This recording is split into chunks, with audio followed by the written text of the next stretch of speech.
So even after buying his way this far, I mean, thankfully he's getting decimated in the debates, and I'm pretty sure he's not going to get the nomination, but to me it's really just the principle of it all that's offensive. I mean, now it's bad enough that the Democrats are moving more and more to the right. I mean, like Pete's whole thing is, I'm a gay millennial, and that's about as far left as he goes.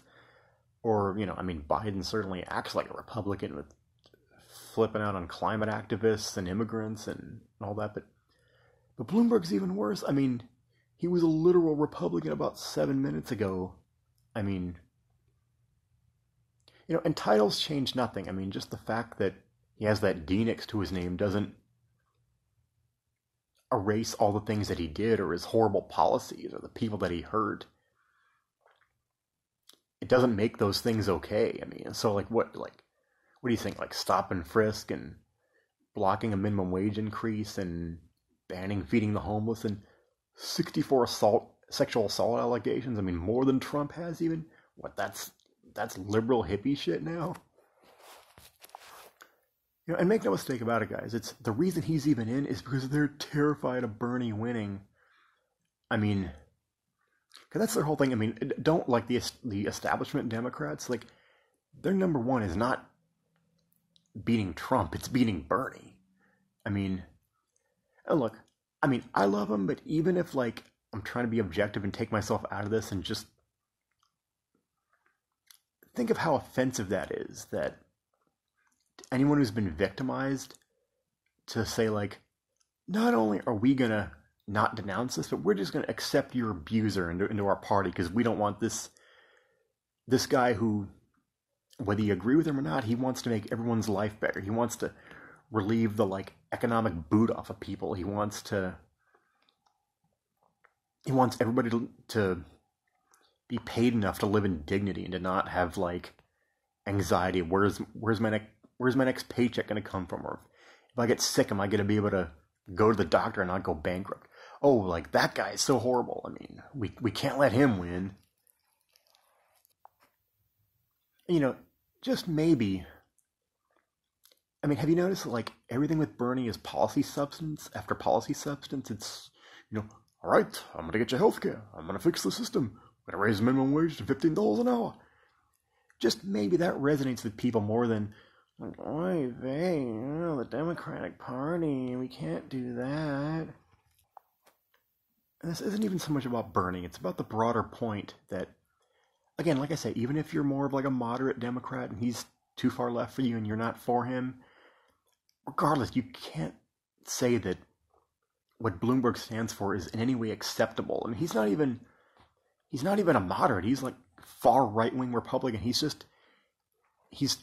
Trump in a different form. I mean, and one thing I'll say, I mean, Trump is an outright fascist. I mean, there's so many horrible things about him, but he can't hide his bigotry and his misogyny and all the other things about him. He says the quiet part out loud, which if there's anything good about that, it's because he's so unhinged, he's not able to get his entire agenda through, thank God. But someone like Bloomberg is very dangerous because he's a more competent Trump. He's a more polite Trump. Maybe he doesn't cuss so much. Maybe he's not going to do mean tweets. But he puts that veneer of respectability on what he does. Just enough that he would be able to get a lot of things through, maybe cutting Social Security that Trump couldn't do.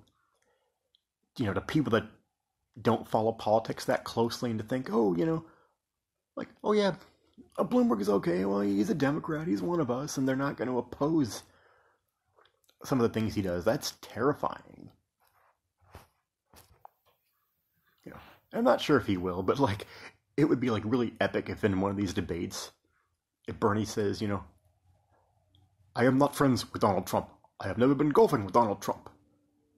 My name is not in Jeffrey Epstein's black book. Yours is. Explain that, Mr. Bloomberg. I mean, what's he going to say to that? But the basic point here is the most bare minimum base level of being a lefty or being a Democrat is having empathy for for minorities and for women. Obviously, Bloomberg is neither one of those, so how can you possibly say that's acceptable? I mean, Trump has emboldened racism to Nazis to be a lot more out in the open now. I mean, so we all know people probably that have been the victims of either assaults or at the very least some form of racism. And what he said about, young black men and young Hispanic men don't know how to behave themselves in the workplace, you know how effed up that is? And the Me Too movement, I always try to tell other guys that is so important. I mean, because almost every woman has probably had, at the very least, some dude say something creepy or inappropriate to her. And the analogy I always try to give if I'm talking to other guys is like, imagine, you know how you feel if you're like in a kind of a rough neighborhood or something, or if you're gotta like look behind you when you're walking to the car at night, or if you see like a rough group of guys you want to walk to the other side of the street. That's what women have to deal with every freaking day, all the time. Always having to think, well, so we got to travel in groups here, or I got to, carry mace with me, or I got to be checking behind me all the time, or I can't go out walking alone at night, or, or how am I gonna, if I'm not interested in a guy, how am I gonna like be direct with him, but like not be too direct with him, like God forbid, like what if he doesn't take no for an answer and comes after me? I mean, it's like so many things that they have to think about, that they have to navigate, that like for us, generally we don't have to deal with. I mean, how many women in like office environments or in like food service or retail probably have to deal with like creepy ass guys making comments at them all the time? I mean, so the point being is, yeah, like the Me Too movement was like put forth for guys very much like Bloomberg. I mean, the guy who got all bent out of shape when like women that worked for him had to take, God forbid, had to take maternity leave, and he told him to kill it. What, that sounds like some feminist, like liberal feminist hero to you? I mean, like what are you smoking? And just using these examples here, just in terms of race and gender, like, unfortunately, like, I'm white and male, so I'm like ultra privileged. Like, I didn't ask for this privilege. I don't want it, but unfortunately I do have it, and I figure if I do have it, the best thing I can do is speak up about it. So really, as I said, the best thing I can say is just do some soul searching. I mean, really think about it for a minute. Like, the whole message that's being sent here is that, like, we don't want Bernie to win so much. Like, oh, like, just at the core of it all, he's just this nice old man that wants to avert a climate catastrophe, to make sure that everybody has decent health care, to make sure that, like, everyone's being paid enough to... Oh, and another thing about Medicare for All, a lot of people don't, even a lot of us sometimes forget to bring up, which I think is very important, is that mental health is covered in that, and gender reassignment surgery. I mean, those things are so important that, like, these are people's lives here. You think, oh, that guy is so horrible, we can't let him win, so we're just gonna let like a literal racist, misogynist oligarch into our party. That's totally unacceptable. As I said, I'm sure it won't come down to that, but I mean, obviously I hate Trump, I'm never gonna vote for him, but if it comes down to him and Bloomberg, I can't vote for him either, because like I said, they're just as bad.